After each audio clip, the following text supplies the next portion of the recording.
കുറേ കാലത്തെ കാത്തിരിപ്പ്. ഞാൻ കുറേ ആയി കാത്തിരിക്കണം ആ ഒരു മൊമെൻറ്റിനായിട്ട്. ഹാപ്പി ആയിരുന്നു.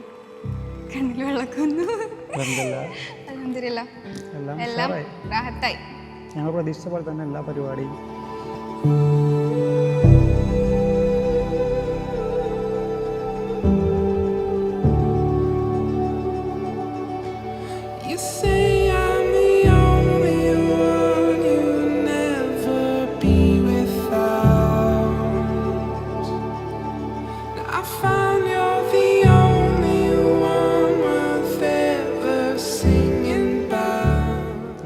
പോലെ തന്നെ എല്ലാ പരിപാടിയും ഇപ്പോൾ നമ്മളെ ഫ്രണ്ട്സാണെങ്കിലും ഫാമിലി ആണെന്നെങ്കിലും എല്ലാവരും നല്ലോണം ഷെയറായിട്ട് പരിപാടി എല്ലാവരും ഷെയറാക്കി തന്നു.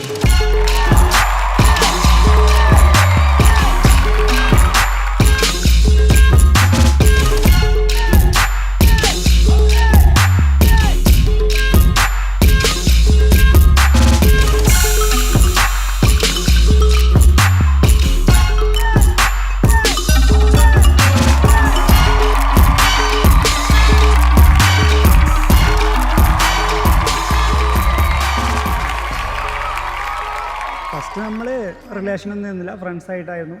കാരണം ഇവള് ആർട്ടിസ്റ്റാണ്. അപ്പോൾ ഞാൻ എൻ്റെ ഫോട്ടോ വരയ്ക്കാൻ വേണ്ടിയിട്ട് അവളോടൊന്ന് മെസ്സേജ് അയച്ച് അവളയച്ചു. ആ സമയത്തൊക്കെ നമ്മൾ ഫ്രണ്ട്സാണ്.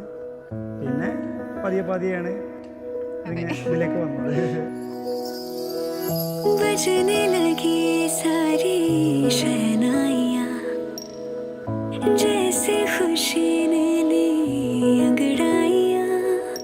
എന്താ പറയുക, നമ്മളെ ചെറിയ സിസ്റ്റർ ആയതുകൊണ്ട് തന്നെ എല്ലാ കെയറിങ്ങും കാര്യങ്ങളൊക്കെ കൊടുത്ത് വളർത്തിയാണ്.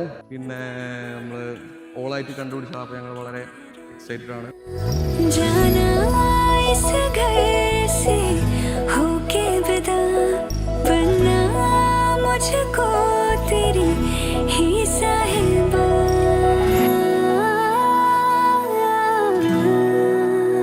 ഫസ്റ്റ് ലൈഫിലൊരു പാട്ടാണല്ലോ ഈ നിക്കാഹ് എന്ന് പറയുന്നത്. നമ്മളത് ആ സ്റ്റേജിലൊക്കെ നിൽക്കുന്ന സമയത്തുള്ള ഒരു എക്സ്പീരിയൻസും അതൊക്കെ വേറെ തന്നെയായിരുന്നു. നിക്കാഹിൻ്റെ മൊമെൻറ്റിൽ സത്യം പറയുകയാണെങ്കിൽ എനിക്ക് കണ്ണു പറഞ്ഞു.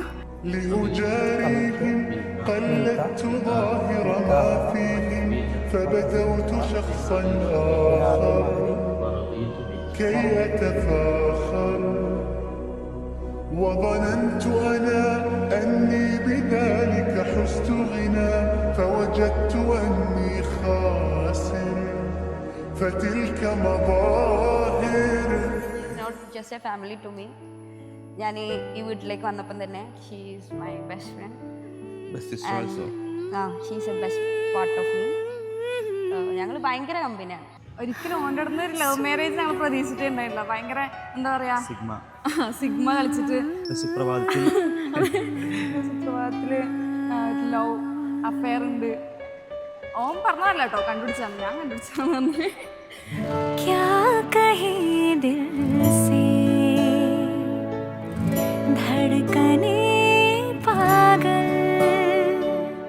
ഞാൻ ഉമ്മാൻ്റെ അടുത്ത് പറഞ്ഞു, ഉമ്മ അജുവിനൊരു അഫെയർ ഉണ്ട് തോന്നുന്നുണ്ട് പറഞ്ഞു.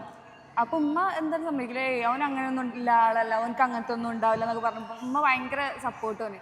നമ്മൾ സ്വപ്നം കാണുന്ന ഒരു മൊമെന്റ് ആണത്. പ്ലാൻ ചെയ്തതാ ഇങ്ങനെ വരണം അങ്ങനെ വരണം എന്നൊക്കെ. അപ്പൊ അതൊക്കെ റിയാലിറ്റി ആയിട്ട് കാണുമ്പോൾ ഒരു എക്സൈറ്റ് ഉണ്ടായിരുന്നു നമുക്ക്. അതിങ്ങനെ അവള് വരുന്നതും അവളെ പാപ്പ ഉമ്മ എല്ലാവരും ഒപ്പം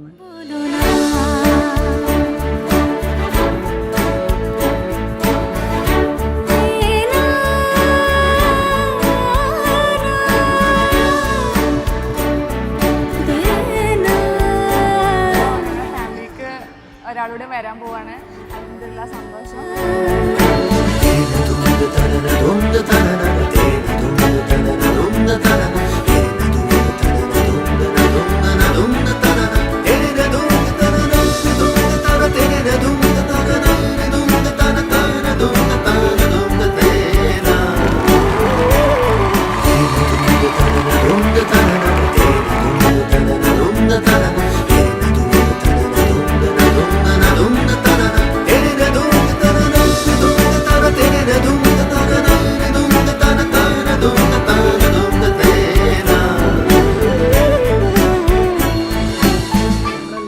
എല്ലാവർക്കും പോലെ നാട്ടിൽ കൂടി ഇറങ്ങി അങ്ങനെയൊന്നും ഉണ്ടായിട്ടുണ്ടായിരുന്നില്ല. കാരണം ഞാൻ പുറത്തായിരുന്നു, ഇവള് ഇവിടെയാണ്. അപ്പോൾ അതുകൊണ്ട് ഞങ്ങൾ തമ്മിലുള്ള കോണ്ടാക്ട് പറഞ്ഞാൽ ഫോണിൽ കൂടിയുള്ള കോണ്ടാക്ട്സും ഇത് മാത്രമാണ്, അല്ലാതെ വേറെ ഒന്നും ഉണ്ടായില്ല. അതുകൊണ്ട് വേറെ കൂടുതൽ ആൾക്കൊന്നും അറിഞ്ഞിട്ടുണ്ടായിരുന്നില്ല. ഇപ്പോഴാണ് എല്ലാവരും അറിഞ്ഞു വരുന്നത്. നമ്മൾ നാട്ടിലാണെന്നുണ്ടെങ്കിലും എല്ലാവരും അറിയുന്നത് പറഞ്ഞാൽ ഡേറ്റ് ഒക്കെ ഫിക്സ് ചെയ്യുന്ന ടൈമിലാണ് എല്ലാവരും ഇങ്ങനെ കാര്യം അറിയുന്നത്. ശരി എന്നാൽ ഓക്കെ.